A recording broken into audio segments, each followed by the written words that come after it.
नमस्कार दोस्तों, OCN network में आपका स्वागत है। मैं हूं ओमकार चौधरी। आपको दो बयान तो याद होंगे बिलावल भुट्टो के। एक तो पहलगाम के जेनोसाइड के बाद जब प्रधानमंत्री नरेंद्र मोदी सऊदी अरब से अपनी यात्रा बीच में छोड़कर नई दिल्ली लौटे और पहली कैबिनेट की बैठक हुई 23 अप्रैल को, तो ये फैसला किया गया कि 1960 का जो सिंधु जल समझौता है उसको भारत स्थगित कर रहा है। कुछ और फैसले भी हुए थे, लेकिन अभी मैं इस चर्चा को सिंधु जल समझौते को स्थगित करने के फैसले तक सीमित कर रहा हूं, क्योंकि इसके बाद बिलावल भुट्टो ने वो उकसाने वाला, भड़काने वाला और नासमझी पूर्ण बयान दिया था जिसमें उन्होंने कहा था एक जनसभा को संबोधित करते हुए कि या तो सिंधु में पानी बहेगा या फिर दुश्मन का खून बहेगा। और इस तरह की भड़काने वाली, उकसाने वाली और गैर जिम्मेदाराना भाषा कोई अगर किसी देश का मंत्री करे तो आप समझ सकते हैं कि इनकी मनःस्थिति क्या है और ये कितने अपरिपक्व हैं, इसका भी अंदाजा आप सहज तरीके से लगा सकते हैं। जब भी कोई इस तरह के अंतर्राष्ट्रीय स्तर पर या दो देशों के बीच में हुई संधि को कोई स्थगित करता है, कोई ऐसी परिस्थिति बनने पर, तो उसमें कितनी समझदारी दिखाई जानी चाहिए, ये शायद इन लोगों को पता नहीं है, बल्कि ये उल्टे भड़काने वाली हरकत कर रहे थे। उस पर बाद में इन्हीं को या तो सद्बुद्धि आई या कहीं से इनको ज्ञान दिया गया, और इनको ज्ञान देने वाला कोई और नहीं है सेना के अलावा। थोड़ा माइल्ड करके फिर इन्होंने इस बयान को दूसरे तरीके से कहना शुरू किया, और इनके कुछ दूसरे मंत्रियों ने भी, यहाँ तक कि इनके प्रधानमंत्री, वो चाहे नाम के ही प्रधानमंत्री हैं, शहबाज शरीफ का भी बयान आया कि हम इन इन इन मुद्दों पर भारत से बातचीत को तैयार हैं। और ये बार बार अनुरोध किया गया कि भारत सिंधु जल समझौते को जो उन्होंने स्थगित किया है उसको बहाल कर दे।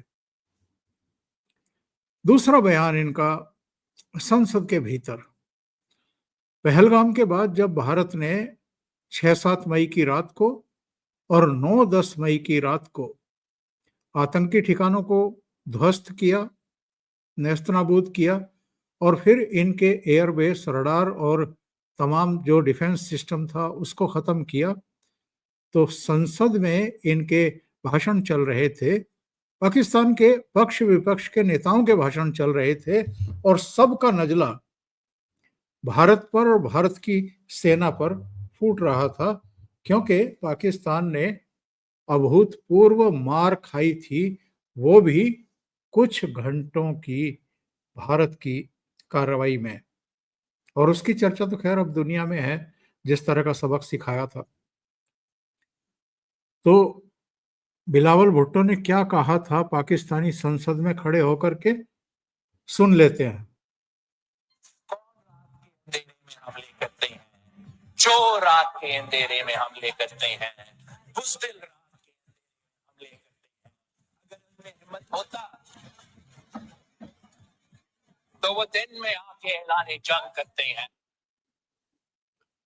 कौन रात के अंधेरे में हमले करते हैं?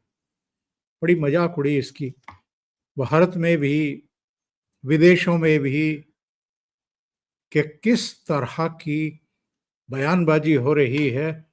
आजकल कौन देश है जो केवल दिन में ही हमले करता है? या तो ये सोते रहते हैं या इनको पता नहीं है। आप रूस और यूक्रेन की लड़ाई देख लीजिए, इजराइल और हमास के बीच में जो कार्रवाइयां होती हैं, या अभी हाल में ईरान और इजराइल के बीच में जो कुछ हुआ, जो करीब 12 दिन चला, तो मोस्टली रात को ही मिसाइलों से और जो जंगी जहाज हैं उनके जरिए, ड्रोन के जरिए ये सब कार्रवाइयां की गई हैं। लेकिन बिलावल भुट्टो का वो बयान, और एक और चौंकाने वाला बयान अल जजीरा को एक इंटरव्यू में और पश्चिम के एक अंग्रेजी अखबार को दिए इंटरव्यू में, दोनों में इन्होंने जो कुछ कहा उसको पहले तो भारत का मीडिया एक्चुअल में समझ ही नहीं पाया, और उसने ब्रेकिंग करके चलाया कि बिलावल भुट्टो का बड़ा बयान कि पाकिस्तान हाफिज सईद और मसूद अजहर को भारत को हैंड ओवर करने के लिए तैयार, प्रत्यर्पित करने के लिए तैयार, इस तरह की हेडलाइन। लेकिन जब डिटेल खबर आई और उसके बाद इन्होंने जो जो कहा वो सामने आया, तो शायद हेडलाइन बनाने वालों को शर्मिंदगी थोड़ी बहुत तो आई होगी। आती नहीं है वैसे, इन सब की भी मोटी चमड़ी हो चुकी है, और ये बिना सोचे समझे इस तरह की हेडलाइंस बना करके, ब्रेकिंग न्यूज़ बता करके उसको हाईलाइट करने में लग जाते हैं। इन्होंने कहा क्या है अल जजीरा को दिए इंटरव्यू में? इन्होंने कहा कि साहब, हम भारत को सहयोग करने को तैयार हैं। अगर भारत पाकिस्तान की अदालतों में सबूत पेश करे इस बात के कि मसूद अजहर और हाफिज सईद ने वहां किसी तरह की कोई आतंकवादी कार्रवाई की है, तो बात पूरी तरह बदल जाती है। और हमारा मीडिया क्या मयूर नृत्य कर रहा था इनके बयान आने के बाद, कि जैसे पाकिस्तान प्रत्यर्पित करने को तैयार है मसूद अजहर और मौलाना हाफिज सईद को। ये वो दो आतंकवादी हैं जिनकी चूलें हिला करके रख दी हमारी भारतीय सेना ने। इनके हेडक्वार्टर ध्वस्त कर दिए। कुल मिलाकर के 9 आतंकी ठिकानों को ध्वस्त किया था 6 और 7 मई की रात को, जिनमें बहावलपुर भी था, मसूद अजहर का जो जैश का ठिकाना था। इसके परिवार के ही 10 लोग मारे गए। 4 उन्होंने बताया बाद में कि उनके सहयोगी थे जो मारे गए हैं, यानी 14 मसूद अजहर के करीबी या परिवार के लोग मारे गए थे उसमें। और मुरीद के में हाफिज सईद का जो हेडक्वार्टर है लश्कर का, वहां पर अटैक हुआ। जो सियालकोट में हिजबुल का है वहां अटैक हुआ। और ऊपर तक भी मुजफ्फराबाद और कोटली और कई जगहों पर करीब 9-10 ठिकाने जो हैं वो ध्वस्त किए गए थे इनके। कहने का मतलब ये है कि ये जो बयान दिया बिलावल भुट्टो ने पश्चिम के मीडिया और अल जजीरा को इंटरव्यू में, ये क्यों दिया? और इन्होंने इनका पूरा बयान हमारे भारतीय मीडिया ने पढ़ा क्यों नहीं, और उसके बाद ब्रेकिंग क्यों नहीं बनाई? इनका सीधा सीधा कहना ये है कि हाफिज सईद तो इस समय जेल में है, यानी राज्य की हिरासत में है, न्यायिक हिरासत में है, तो वो हमला कैसे करा सकता है भारत में या पहलगाम में? फिर ये कहता है कि मसूद अजहर तो पाकिस्तान में ही नहीं है, और जो अफगान जिहाद चल रहा है वो तो उसमें शामिल रहा है, और जो नेटो की सेनाएं हैं, दूसरे देशों की सेनाएं हैं, जब वही अफगानिस्तान में उसको नहीं पकड़ पाई तो हम कहां से पकड़ करके लाएं? और यहां तक कह दिया बिलावल भुट्टो ने कि साहब वो तो पाकिस्तान में ही नहीं है, वो तो अफगानिस्तान में होगा, क्योंकि अफगान जिहाद में वो शामिल रहा है। तो मसूद अजहर पाकिस्तान में नहीं है। मसूद अजहर के परिवार के 10 लोग जो मारे गए वो पाकिस्तान में थे। इससे ज्यादा बेहूदगी भरा बयान कोई हो सकता है क्या? या किसको मतलब ये बेवकूफ और मूर्ख समझ रहे हैं या ना समझ रहे हैं? और ये बयान देने के पीछे आखिर है क्या, मकसद क्या है, और किसके कहने पर इन्होंने ये बयान दिए हैं और क्यों दिए हैं? ये बिलावल भुट्टो बहुत गैर जिम्मेदार बयान पहले भी दे चुके हैं, और ये विदेश मंत्री पद से क्यों हटाए गए, इसके पीछे भी कहानियां तमाम हैं। लेकिन सेना क्या इस तरह के बयान पसंद करेगी, जिस तरह के बयान इन्होंने दिए हैं कि हम मसूद अजहर और हाफिज सईद को भारत को सौंपने को तैयार हैं? पर इसके लिए जरूरी है कि भारतीय सत्ता प्रतिष्ठान, भारत की जांच एजेंसियां पाकिस्तान आए, अदालतों में उनके खिलाफ सबूत पेश करें, उनका हाथ सिद्ध करें, और अगर फिर पाकिस्तान की कोर्ट उनको प्रत्यर्पित करने के लिए राजी होती हैं तो हम उन्हें भारत को सौंप देंगे। ना नोमन तेल होगा ना राधा नाचेगी, वही हाल है इनका। ये कितने डोजियर अलग अलग घटनाओं को लेकर के भारत इनको देता रहा, इन्होंने कभी उन पर चूं तक नहीं की।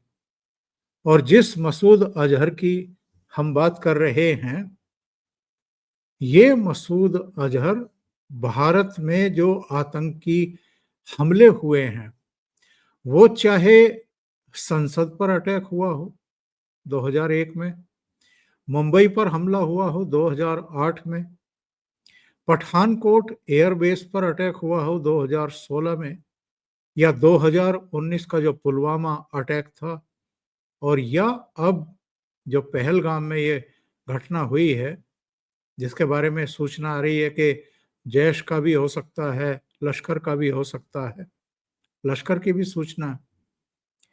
तो इतने अटैक, और और ये भारत की जेल में बंद था। इसको रिहा कराने के लिए 1999 में IC 814 फ्लाइट जो काठमांडू से दिल्ली आ रही थी, उसको अपहृत किया गया था, और उसको अमृतसर पहले लैंड किया गया, उसके बाद उसको वहां से भी टेक ऑफ करा करके पाकिस्तान ले जाया गया। पाकिस्तान ने इसको लेने से मना किया, तो फिर कंधार चला गया ये अफगानिस्तान। और उसके बदले में तब की अटल बिहारी वाजपेयी सरकार को 3 आतंकवादियों को छोड़ना पड़ा था भारतीय यात्रियों की जिंदगी बचाने के लिए। उन 3 आतंकवादियों में मसूद अजहर भी एक है। तो क्या बिलावल भुट्टो को ये जानकारी नहीं है कि जो मसूद अजहर 1999 तक भारत की जेल में बंद था, वो क्यों बंद था, या मजाक मजाक में उठा करके बंद कर दिया था? जाहिर है भारत में हुई आतंकवादी वारदातों में, आतंकवादी गतिविधियों में उसका हाथ था, तब वो गिरफ्तार करके जेल में अंदर डाला गया था, और उसके दूसरे साथी भी डाले गए थे। तो ये मजाक जो पाकिस्तान भी करता रहता है और हमारे भारत का मीडिया भी करता रहता है, उसकी एक वानगी मात्र है ये हेडलाइन कि पाकिस्तान हाफिज सईद को और मसूद अजहर को सौंपने के लिए तैयार है। हाफिज सईद को अगर सजा के तौर पर राज्य की हिरासत में दिखाया गया है, तो ये अगेन एक बहुत बड़ा मजाक है FATF को अंधेरे में रखने के लिए, या उसका उल्लू बनाने के लिए कि देखो जो हम पर आरोप थे, जिसकी वजह से हम FATF की ग्रे सूची में थे और हम पर तमाम तरह की पाबंदियां रही 2018 से 2023 तक, वो मसूद अजहर तो अब जेल में है या राज्य की हिरासत में है, नजरबंदी में है, वो तो बाहर घूम ही नहीं रहा है। तो भारत को भी ये पश्चिमी देशों की तरह या अमेरिका की तरह या तो फुद्दू मानते हैं कि जैसे वो इनकी कही बात पर और तथाकथित कार्रवाइयों पर बहुत जल्दी सहमत और राजी हो जाते हैं और मान जाते हैं कि हाँ, पाकिस्तान ने कार्रवाई की है। वैसे ही क्या भारत भी इनकी आंखों में धूल झोंकने वाली इन कार्रवाइयों पर विश्वास कर लेगा? क्योंकि इनकी फितरत अलग ही है। और मसूद अजहर के बारे में तो यहाँ तक जानकारी मिल रही है कि चूंकि उसके 10 परिजन मारे गए हैं, 4 करीबी सहयोगी मारे गए हैं, जिनमें कुछ रिश्तेदार भी थे, तो वो तो इस ताक में है कि भारत पर फिर से कहीं ना कहीं अटैक कराया जाए, इसका बदला लिया जाए। और अगर ऐसा होता है तो प्रधानमंत्री नरेंद्र मोदी से लेकर के हमारी सेना के तमाम बड़े अधिकारी ऑलरेडी कह चुके हैं कि ऑपरेशन सिंदूर अभी खत्म नहीं हुआ है। अभी के लिए इतना ही। बहुत बहुत धन्यवाद। अगर आपको ये चैनल और इसके कंटेंट पसंद आ रहे हैं तो लाइक करें, कमेंट करें, वीडियो को शेयर भी करें। अभी तक अगर आपने ये चैनल सब्सक्राइब नहीं किया है तो सब्सक्राइब कर लें और साथ में लगे बेल आइकॉन को दबा दें ताकि आगे आने वाले वीडियो और उनके नोटिफिकेशन आप तक पहुंचते रहें। बहुत बहुत धन्यवाद। नमस्कार।